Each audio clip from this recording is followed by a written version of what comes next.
Hello everyone, this is Mohit Paseen here. बहुत बहुत स्वागत है आपका हमारे यूट्यूब चैनल के ऊपर। और आज हम बात करने वाले हैं आईलेट्स के बारे में। आईलेट्स में क्या सिलेबस होता है, क्या क्या पढ़ना पड़ेगा, आईलेट्स होता क्या है, आईलेट्स के अंदर कितने बैंड्स लाने जरूरी है, आईलेट्स कितने टाइप की होती है, कितना सिलेबस होता है, कितने मॉड्यूल पढ़ना पड़ेंगे, everything we will discuss in this video. सारी की सारी बातें आज हम इस वीडियो के अंदर डिस्कस करेंगे और आपको हर एक चीज़ जो है मैं डिटेल में एक्सप्लेन करूंगा कि आईलेट्स होता क्या है, हमें कितना पढ़ना पड़ेगा, कितनी फीस आएगी, कितना खर्चा आएगा और इसको करने का क्या फ़ायदा है, क्या नहीं फ़ायदा, सारी चीज़ें हम इस वीडियो के अंदर आपको डिस्कस करेंगे।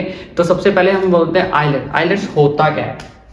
आईलेट्स हमारे पास होता है, आईलेट्स की फुल फॉर्म जो होती है international English language testing system. तो यह है आईलेट्स की फुल फॉर्म, यानी कि इंटरनेशनल इंग्लिश लैंग्वेज टेस्टिंग। क्योंकि हमने जब भी किसी भी फॉरेन कंट्री में जाना है, कनाडा में जाना है, न्यूजीलैंड में जाना है, ऑस्ट्रेलिया में जाना है, किसी भी कंट्री में जाना है, कनाडा हो गया आपका, ऑस्ट्रेलिया, न्यूजीलैंड, तो न्यूजीलैंड, इन सब किसी भी कंट्री में जाए तो इन सारी कंट्रीज के अंदर क्या है, इंग्लिश बोली जाती है। क्या चीज़ बोली जाती है? इंग्लिश बोली जाती है।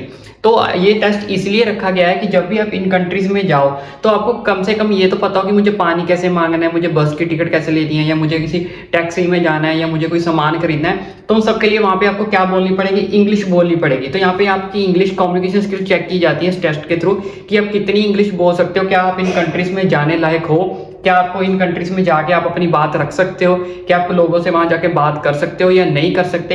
इसलिए जो है आईलेट्स का टेस्ट किया जाता है। आईलेट्स का टेस्ट क्लियर करने के बाद आपको जो है इन कंट्रीज का क्या मिलता है? वीजा मिलता है।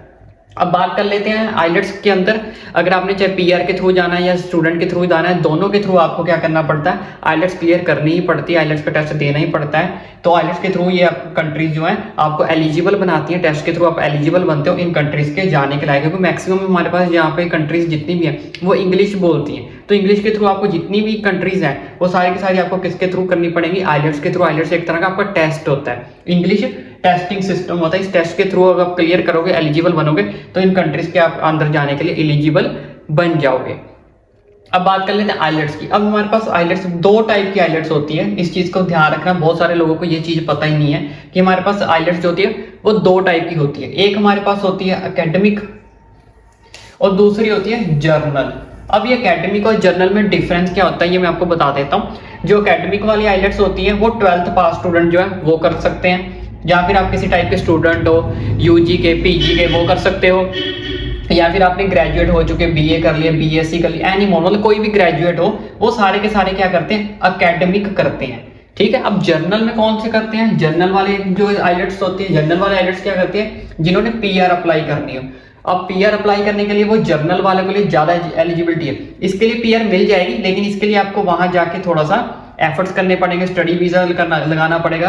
तो यहाँ से इसके लिए आपको डायरेक्ट पीआर के लिए भी अप्लाई कर सकते हो, लेकिन उसकी कुछ कंडीशंस हैं, उसमें आप ये सब कंडीशंस अलग है। उसमें आपको कम से कम आप मास्टर डिग्री होनी चाहिए। मास्टर डिग्री अगर आपके पास है तो आपको आसानी से जर्नल वाली में जा सकते हो। इसके सिलेबस में भी थोड़ा बहुत डिफरेंस होता है, वो आगे बात करता हूँ। पहले इतना समझ लो कि एकेडमिक और जर्नल होता क्या है। थर्ड इनकी कंडीशन क्या है? मिनिमम आपके पास 3 ईयर एक्सपीरियंस होना चाहिए। अब एक्सपीरियंस ऐसा नहीं है फेक एक्सपीरियंस बना लो, प्रॉपर एक्सपीरियंस होना चाहिए, प्रॉपर आपके पास जॉब लेटर होनी चाहिए, एक्सपीरियंस लेटर होना चाहिए, प्लस आपकी जो सैलरी है वो आपके अकाउंट में, मतलब सारे के सारे जो डॉक्यूमेंट्री प्रूफ है वो आपके हाथ में होने चाहिए विद प्रूफ, तब जाके ये वैलिड कर सकते हो मास्टर। हाँ, यूजी वाले भी कर सकते हैं अगर आप कोई बैचलर डिग्री के साथ भी हो, लेकिन बैचलर डिग्री का कहीं ना कहीं ये 50-50 केस रहता है।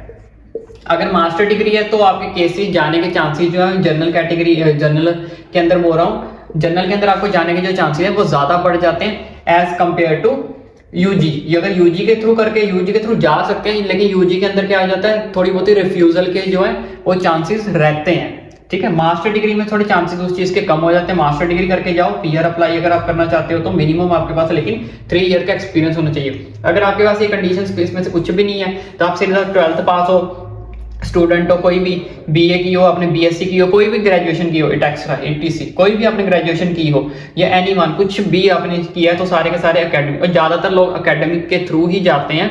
बहुत कम लोग हैं जो जर्नल के थ्रू जाते हैं। अब आप देख लो आपको किसके थ्रू जाना है। एकेडमिक अगर आपके पास ये सारी कंडीशन है तो आप जर्नल के थ्रू जा सकते हो, अगर आपके पास ये सारी कंडीशन है तो आप एकेडमिक के थ्रू जा सकते हो। और अब बात कर लेते हैं सिलेबस की। सिलेबस के अंदर हमारे पास क्या होता है? 4 मॉड्यूल होते हैं। टोटल हमारे पास कितने मॉड्यूल होते हैं? 4 मॉड्यूल होते हैं, और 4 ऑल 4 आर इक्वल। 4 के 4 आपके इक्वल रहेंगे। वो कौन कौन से मॉड्यूल होते हैं वो भी बता देता हूँ, लेकिन वो चारों इक्वल हैं। ऐसा नहीं है कि आपने एक मॉड्यूल ज्यादा पढ़ लिया तो दूसरा मॉड्यूल आपने कम पढ़ लिया तो तीसरा कम पढ़ लिया, चौथा ज्यादा पढ़ लिया, ऐसा नहीं है। आपको 4 के 4 इक्वल ही रखने पड़ेंगे और इक्वल ही पढ़ने पड़ेंगे और इक्वल ही बैंड लेने पड़ेंगे। बैंड क्या होता है आपको कुछ लोगों को पता होगा, कुछ लोगों को नहीं पता, चलो मैं वो भी डिस्कस कर देता हूँ बाद में। अब मिनिमम बैंड हमारे पास कितने होने चाहिए?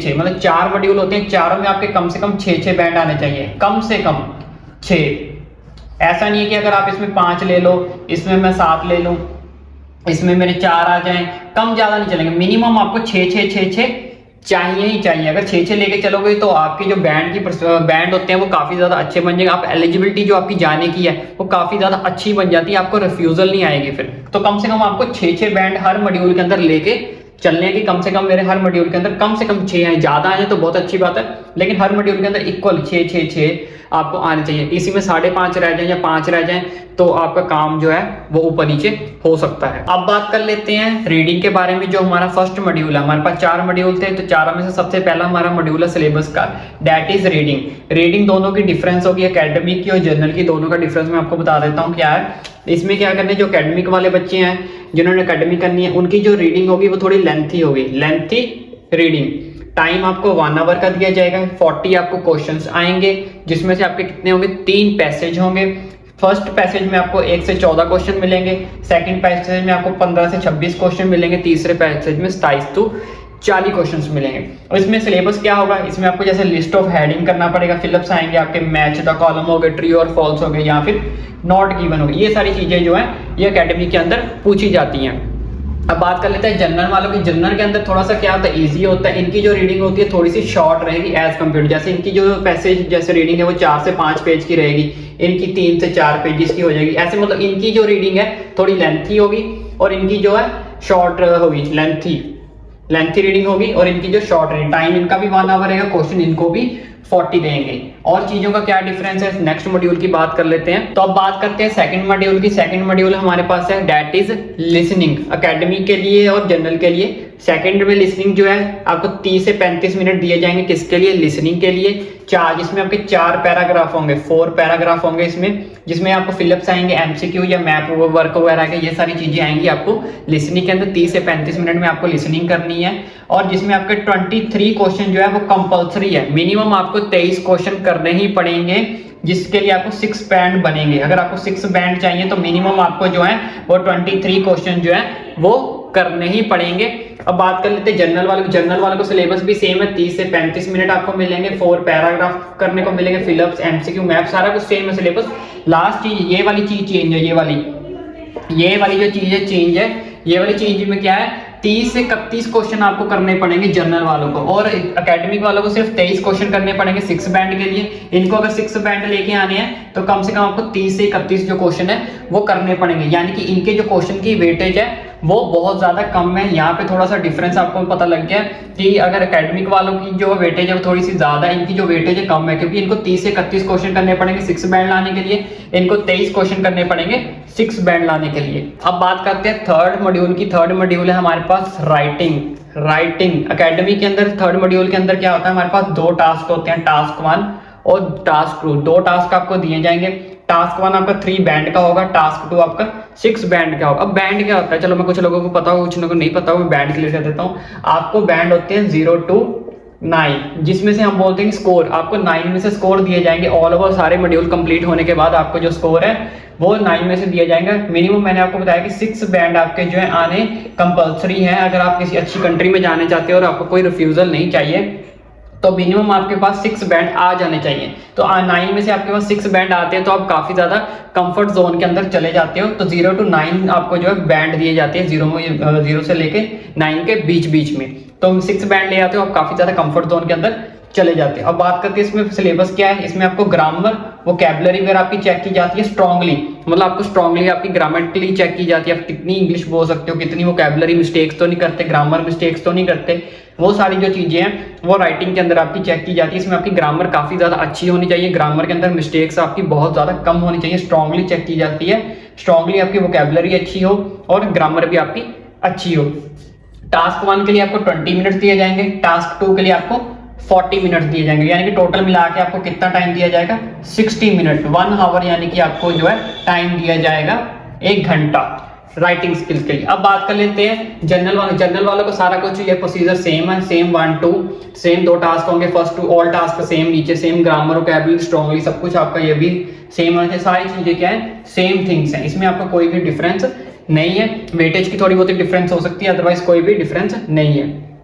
नेक्स्ट बात कर लेते हैं स्पीकिंग की। स्पीकिंग के अंदर हमारे पास क्या आता है, स्पीकिंग की भी जैसे मैंने कहा 9 बैंड स्कोर होते हैं, 9 हर एक मॉड्यूल के आपको 9 में से स्कोर दिए जाएंगे, जैसे राइटिंग के 9 में से कितने आए, फिर स्पीकिंग के 9 में से कितने आए, टोटल करके भी 9 में से ही आएगा। टोटल करने के बाद आपका 9 का जितनी एवरेज बनेगी, एवरेज के हिसाब से आपको जो है वो बैंड टोटल करके दिए जाते हैं। 9 नंबर की आपकी स्पीकिंग होती है 9 बैंड स्कोर की, जिसमें आपको 10 से 13 मिनट दिए जाएंगे स्पीकिंग करने के लिए।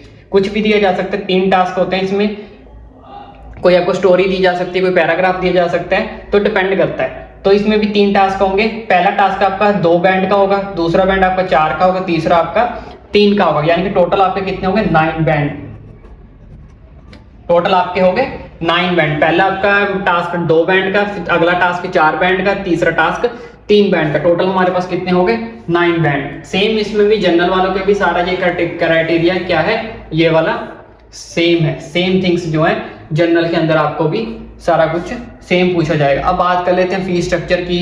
आइलेट्स के लिए कितना वैलिड होता है, आइलेट्स के लिए मॉड्यूल कौन कौन से होते हैं, मतलब ऑफलाइन या ऑनलाइन कैसे अप्लाई करना है, वो सारी चीज़ों के बारे में बात करते हैं। अब नेक्स्ट करते हैं इसकी फ़ी के बारे में। तो आइलेट्स का पेपर जो एग्जाम होता है वो फ़ी हमारे पास होती है 15,000 से 17,000 के बीच में, थोड़ी कम डाउन अप डाउन होती रहती है। तो इसके लिए 15,000 से 17 के बीच में आपका जो फॉर्म फिल की जो है वो फीस होती है। लेकिन आजकल जो फीस चल रही है एग्जैक्ट 16,000 आई थिंक 200 फीस चल रही है आज के टुडे के टाइम पे। क्यों कम ज़्यादा हो सकती है, तो इसलिए मैंने अप्रॉक्सीमेट बता दिया, किसी में कई बार ज़्यादा हो जाती है, कई बार कम हो, लेकिन आज के टाइम पे जो फीस है वो 16,200 चल रही है। ज़्यादातर ये फिक्स ही रहती है, बहुत कम चांसेस है कि अप डाउन हो, लेकिन कई बार हो भी जाती है। तो रिजल्ट जो है जिस दिन आप पेपर दोगे, पेपर देने के बाद आफ्टर 13 डेज के अंदर अंदर आपका जो रिजल्ट है वो आ जाएगा। और 1